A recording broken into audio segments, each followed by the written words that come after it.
Welcome to Forbidden Planet TV, where it is my privilege to be joined by these two fine gentlemen from Blizzard World of Warcraft, Mr. Sean Copeland, also known as, and I think if I got this right, mate, Loreology.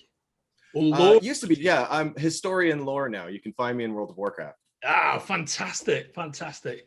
And Steve Danuser, also known as Moorgard, senior game designer and lead narrative designer for World of Warcraft.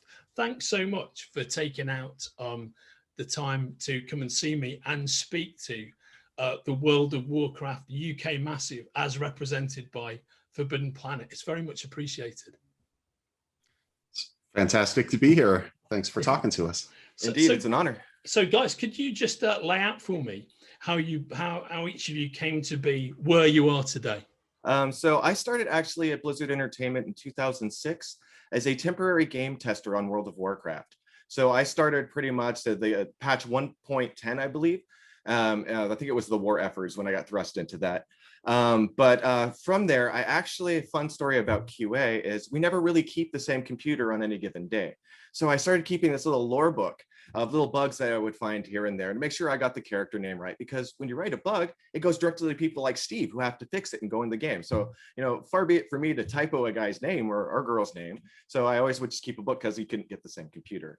Fast forward 2 years down the road, Blizzard's opening up a role for a position just like that, keeping track of timelines, who's who. And I was like, wow, it's like chocolate and peanut butter. I could marry both together. It's gonna be great. So I applied. I failed the interview. It's kind of a fun side story. I really feel like you bombed it, but I had that lore book, right? So I provided to him like, hey, I'm never going to see you guys and ladies again. Could you just give me 2 seconds to see if I'm on the right track with this book? Because I think I'm onto something. And they're like, yeah, we're actually hiring just somebody to do just that. So tell us more about yourself. So as long story short, here I am. I've been a historian for Blizzard for about 13 years. I now run the Blizzard lore team for story and franchise development. Amazing. And one of the great things about general pop culture outside of the gaming space is your role is something that has existed in a number of different forms in a number of different companies. Very famously, there's a guy at Marvel called Tom Brevoort who does it for them.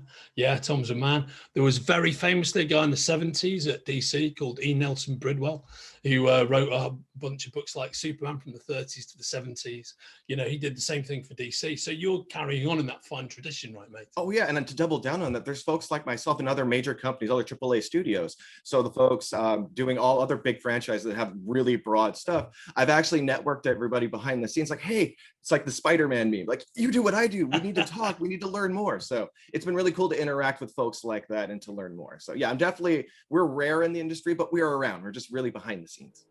Brilliant, mate. Fantastic. And how about yourself, Steve? How did you get to where you are today? Yeah, I've been in the business since around 2003. I started out writing about the EverQuest franchise. I was a huge player, loved MMOs, Ultima Online, other games. Some friends of mine and I started a kind of a news site about EverQuest, and it caught the attention of the developers, and I started talking with them. Eventually, they brought me out to San Diego to see the studio for like community events. And they kind of pulled me aside and said, hey, we're starting to build this EverQuest 2 team. We'd love a community manager. We think you'd be really good for that. And they ended up hiring me, and I did that for a while. And but I'd always been a writer. I'd always been kind of a storyteller. And the design team started pinging me for help with like naming stuff. And then like, well, what could we do in this dungeon? What story could we have? And just started doing more and more design. And then I transitioned over into game design full time, and ended up going to help start a company on the East Coast called 38 Studios. Worked with R.A. Salvatore, Todd McFarlane, other folks to build up this whole new world and a new company, and did that for a number of years until we ran out of money, and then went back to Sony Online for a little while. But then opportunity came up at Blizzard, and I've been here for about 6 years. And now I head up a narrative team of great people who work on the story, work with our quest design team, who build all this wonderful content. And I get to work with great folks like Sean and Taryn Gregory and Christy Golden, many of our other writers, to help plan out the story of where the franchise is going and building the future of Warcraft. Amazing. Amazing. And it's great to hear, so good to hear your respective journeys to this amazing point with this amazing, world and universe that you both create and inhabit. So you're both the authors of World of Warcraft, Grimoire of the Shadowlands and Beyond, published by my esteemed colleagues at Titan Books, which anybody watching this conversation can order from the links attached to this conversation right here. Now, it's an epic piece of work. What can you guys tell me about it, and what can you tell me about the genesis of it?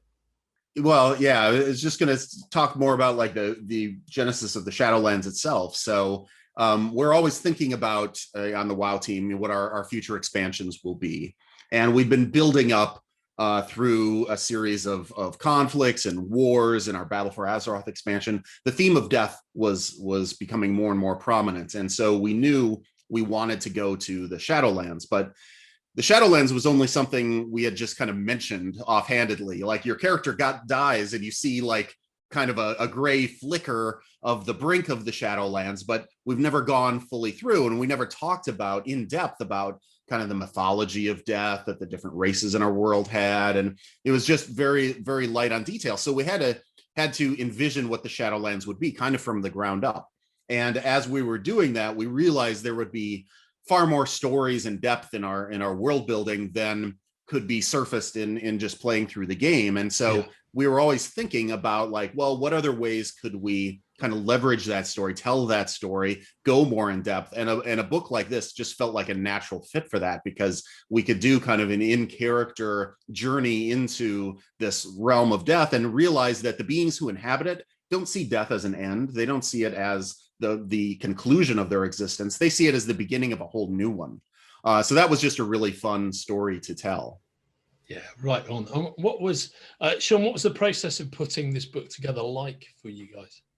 Well, actually, that was the thing I was going to jump into. This is the first time a Blizzard historian has given the shot at writing a lore book for Blizzard. Normally, our group is behind the scenes. We're writing Bibles, we're writing PowerPoint presentations and seminars, and we're helping folks like Steve when he's like, okay, Sean, we need to go to the Shadowlands. What do we know? That's when I'm like, okay, yeah, let me give you the kitchen sink, and here's some links, and if it exists. So like Steve was saying earlier, there wasn't much. So when they gave us this shot, I was like, oh boy, not only was it cool, it was also a little bit intimidating.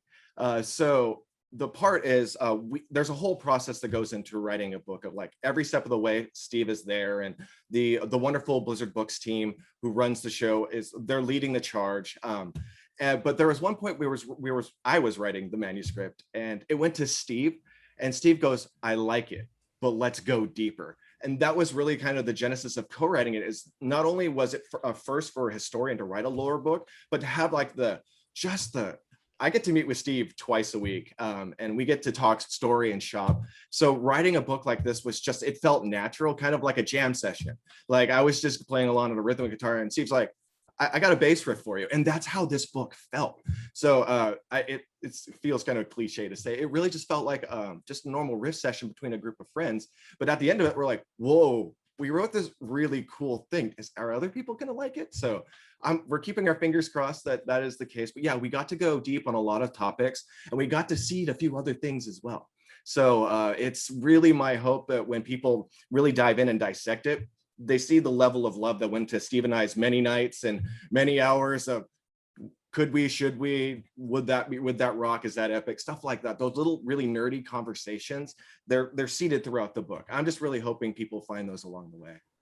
I'm absolutely certain that they will, and I think that's the nature of anybody picking this book up, is going to go on that wonderful ride, in-depth ride that you've created. And I know, kind of with the various fandoms that I have, there's nothing better when you've dedicated your life to a particular pursuit in terms of your entertainment, to get the opportunity to do that deep dive. It is absolutely wonderful, but to do it in the format that you guys have, so it's a lovely creative piece of work, and rather than just an antiseptic search through a bunch of images online, I think the fact that you've also created an artifact is a beautiful thing. Thank you very much. It was a lot of fun. The book team did a fantastic job. It's a great looking volume. There's tremendous artwork inside.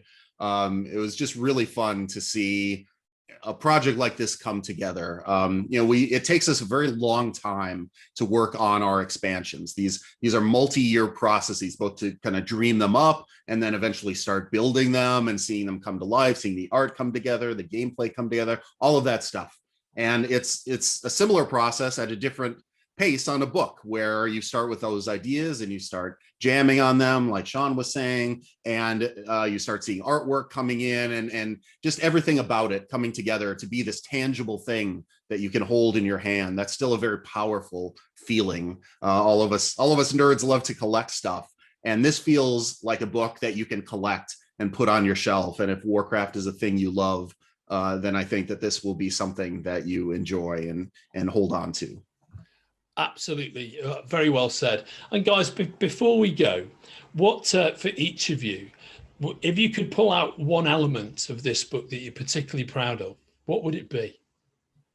Honestly, I think I just said it earlier. This is a giant first for not only for myself as a historian moving into a writer, but just the fact that, like Steve was also saying, it's when I get to hold this book, it honestly it feels surreal now, but it's going to feel immediately real. But at the end of it, I'm just thankful for all of it, just to have that opportunity, and I really hope to get the chance to do so again. Oh, brilliant. I'm sure you will, mate. How about you, Steve? Yeah, and for me, it was such a delight to be able to seed in those things, those little nods to what we've got planned for the future. There's the kind of last chapter of the book is really about speculation about the cosmic forces of the Warcraft universe and what they could mean. And our narrator is delving into some of those mysteries, the speculation. It's almost like a fan talking about that cosmic roadmap and what it means, and looking at it in a different way, interpreting it differently than beings of another cosmic force might interpret that. So it was just a lot of fun to have that different point of view, and I can't wait for fans to be able to dig into that and come up with their own points of view on what we've written. 100%. Wow, amazing. And yeah, any of our army of World of Warcraft supporters at Forbidden Planet, whichever branch of Forbidden Planet it may be, whether it's my hometown store in Liverpool, whether it's the flagship store in London, whether it's any of our other fine establishments, you're going to love this book. It's an epic piece of work. That is World of Warcraft, Grimoire of the Shadowlands and Beyond, which you can order from the links attached to this conversation. Sean, Steve, thanks so much for joining me, guys. It's really a great piece of work you should be proud of. Thank you, sir. Definitely are. Thank you, Andrew. It's been a pleasure. Take care. I'll see you soon. Bye-bye. If you're enjoying watching Forbidden Planet TV and you're enjoying watching us talk to the world's most interesting and accomplished filmmakers, authors, artists, musicians, creators, subscribe right here. See you soon.